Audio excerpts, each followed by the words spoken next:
Hi friends, Vijay டிவியில் ஒரு பிரபலமான ப்ரோக்ராம் தான் பிக் பாஸ்.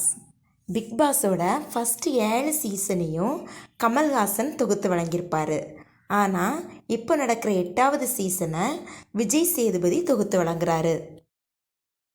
ஃபஸ்ட்டு 7 சீசனையும் கமல்ஹாசன் தொகுத்து வழங்கினதுனால இப்போ புதுசாக வந்திருக்கிறவங்கள மக்கள் கம்பேர் பண்ணுவாங்க அப்படின்னு தெரிஞ்சே தான் விஜய் சேதுபதி ரொம்ப பார்த்து பார்த்து இந்த ப்ரோக்ராமை தொகுத்து வழங்கிட்டுருக்காரு.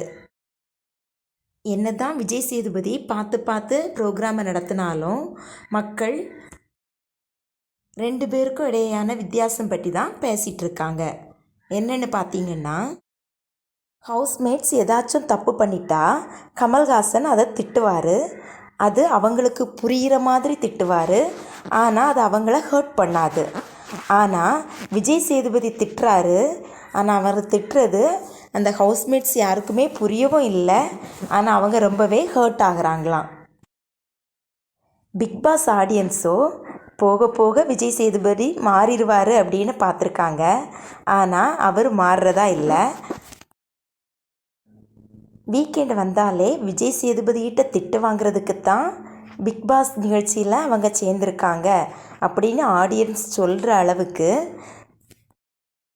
விஜய் சேதுபதியை யாரோ தவறாக வழி நடத்துகிறாங்க அப்படின்னு ஆடியன்ஸ் புலம்பிகிட்ருக்காங்க. விஜய் சேதுபதி அவரோட போக்கை மாற்றிக்கொள்வது ரொம்ப நல்லாயிருக்கும் அப்படின்னு ஆடியன்ஸ் சொல்லியிருக்காங்க. சௌந்தர்யா பற்றி விஜே விஷாலும் சத்யாவும் பேசினதை கமல்ஹாசன் கையாண்டிருந்தா இன்னும் சிறப்பாக அமைஞ்சிருக்கும்.